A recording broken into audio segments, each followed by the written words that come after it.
Manchester City hancur lebur kala menjamu Tottenham Hotspur di Etihad Stadium.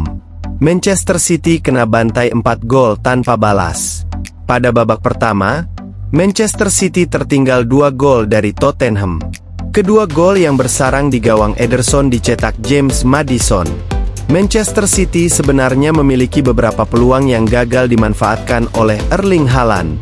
Pada menit ke-52, Pedro Porro membuat Tottenham unggul 3-0. Pada menit-menit akhir babak kedua, saat Kyle Walker sudah lelah, Timo Werner berhasil memanfaatkan hal itu dan dia melakukan sprint lalu melepas umpan yang dikonversi jadi gol oleh Brennan Johnson. Akhirnya Tottenham berhasil menang 4-0 atas Manchester City. Dengan kemenangan ini, Tottenham memberi luka yang dalam bagi Manchester City. Manchester City kini sudah kalah pada 5 laga terakhirnya secara beruntun. Ini adalah situasi yang sangat buruk bagi Manchester City. Walau mereka ada di posisi kedua klasemen dengan 23 poin, namun harga diri mereka seperti diinjak-injak karena kalah melawan Tottenham di kandang sendiri. Usai pertandingan, manajer Manchester City tak bisa banyak bicara. Dia mengakui bahwa timnya rapuh dan tidak bisa mencetak gol. "Yah, 0-4, tidak banyak yang bisa dikatakan," kata Guardiola kepada wartawan. Matanya berbinar di balik senyumnya yang membara. "Selamat Tottenham. Kami sedikit rapuh sekarang. Kami memulai dengan sangat baik dan kami tidak bisa mencetak gol. Dan pertama kali mereka tiba di kotak penalti kami, mereka mencetak gol." Lebih lanjut, Guardiola menuntut Manchester City bangkit setelah kekalahan memalukan ini. "Kami tidak berharap lawan tidak menciptakan peluang dan mencetak gol. Tetapi, saat mereka menciptakan peluang, kami tidak dapat menangani duel seperti biasanya. Sekarang, kami sedikit kesulitan," kata Guardiola. "Itu tidak mungkin terjadi. Ketika Anda bermain melawan tim-tim papan atas, kami bisa saja memberikan peluang. Namun itu adalah bagian dari proses. Dalam situasi kami, ini sedikit lebih sulit. Saya harus melihat situasinya. Para pemain terlambat kembali dari jeda internasional. Kini, keseimbangannya tidak berada pada momen yang tepat. Tapi itu terjadi. Kami harus melakukan, menyelesaikan masalah, berbicara, dan pada hari Selasa melawan Feyenoord, kami memiliki kesempatan untuk mencoba, untuk bangkit kembali," pungkasnya. Liverpool comeback dan berhasil mengalahkan Southampton dengan skor 3-2. Mohamed Salah menjadi pahlawan si merah usai bikin 2 gol yang membuat Liverpool bisa membalikan keadaan. Liverpool mampu unggul lebih dulu lewat Dominic Szoboszlai pada menit ke-30. Southampton baru bisa menyamakan kedudukan usai Adam Armstrong bikin gol 3 menit sebelum jeda babak pertama. Tuan rumah bisa balik memimpin setelah Matheus Fernandes bisa mencetak gol ke gawang si merah pada menit ke-56. Mohamed Salah meresponnya dengan bikin gol untuk Liverpool pada menit ke-65. Salah kemudian menjadi pahlawan kemenangan The Reds usai mencetak gol keduanya lewat penalti pada menit ke-83. Liverpool mengakhiri laga dengan kemenangan 3-2. Hasil ini membawa Liverpool kedinginan di puncak klasemen dengan 31 poin unggul 8 angka dari Manchester City di urutan kedua. Bak bumi dengan langit. Southampton di posisi juru kunci. Mereka baru meraih 4 poin di Premier League. Wasit VAR di laga Southampton versus Liverpool yakni Michael Oliver panen hujatan dari fans The Reds. Meski menang, fans Liverpool murka. Mereka tak habis pikir dengan gol pertama Southampton yang dicetak oleh Adam Armstrong. Gol itu berawal dari pelanggaran Andrew Robertson pada Tyler Dibling. Ia menjegal Dibling yang akan masuk ke kotak penalti. Pelanggaran tampak terjadi tipis di luar kotak penalti, namun wasit VAR yakni Michael Oliver memutuskan bahwa pelanggaran itu harus diganjar penalti.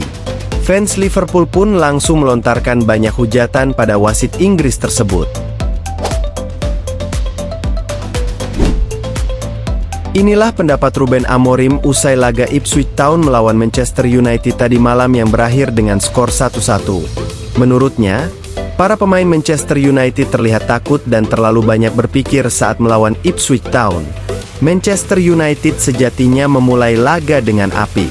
Mereka bisa membuka keunggulan cepat lewat gol Marcus Rashford pada menit kedua.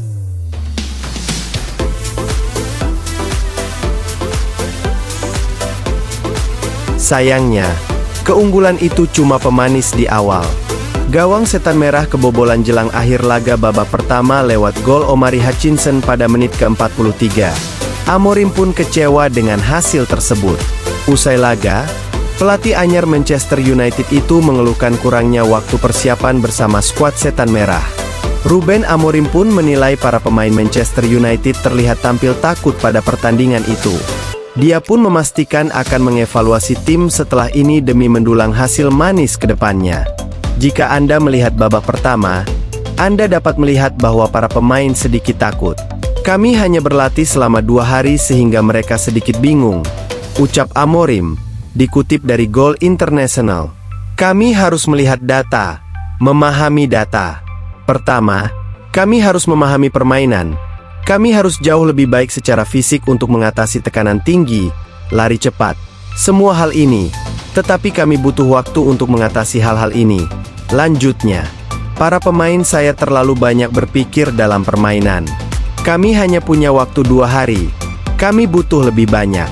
Mereka membuat kami bermain 1 lawan 1 dan kami harus memanfaatkan momen-momen itu, ucap Amorim. Ketua Umum PSSI Erick Thohir menyatakan sebuah anugerah bagi timnas Indonesia memiliki Jai Idzes.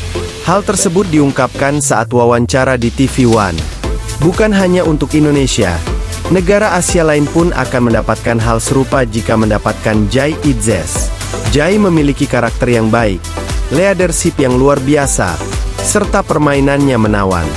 Beberapa kali melakukan penyelamatan luar biasa. Jai juga berani berbicara dengan supporter, menjadi penghubung sesama pemain. Dia bermain di Serie A, liga terbaik nomor 2 dunia, jadi dia pemain mumpuni. Kita percayakan jadi kapten. Namun saya tegaskan sepak bola bukan permainan individu, tapi permainan tim, ujar Erick. Selain menjadi kapten yang baik dalam pertandingan, pemain klub Venezia yang sedang digosipkan diminati Inter Milan ini juga sosok yang memiliki karakter yang baik. Jai menginisiasi pertemuan khusus yang dihadiri hanya pemain saja, jelang lawan Jepang. Pertemuan yang dipimpin sang kapten tersebut, menurut Erick wujud dari introspeksi dan evaluasi pemain. Selepas kalah dari Jepang, saya masuk ruang ganti. Selain menegaskan apakah mereka masih percaya dengan saya memimpin proyek besar ini, saya juga meminta semua introspeksi. Pertemuan pemain yang dipimpin Jai Idzes itu bentuk introspeksi pemain. Kemudian pelatih juga mengubah strategi saat lawan Arab Saudi, itu juga bagian introspeksi. Imbuhnya, Erick merasa perlu memompa semangat para pemain usai kalah dari Jepang. Kelihatan muka para pemain down, makanya saya masuk ruang ganti. Kita semua satu tim. Timnas ini bukan milik pemain, pelatih atau PSSI, tetapi milik bangsa Indonesia.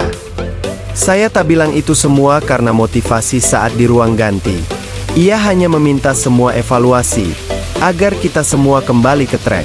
Dan ternyata, kita berhasil bangkit dan kembali ke track, di mana kita bisa menang lawan Arab Saudi. Sudah lama kita tak melihat timnas Indonesia bermain seperti saat mengalahkan Arab Saudi, ujarnya.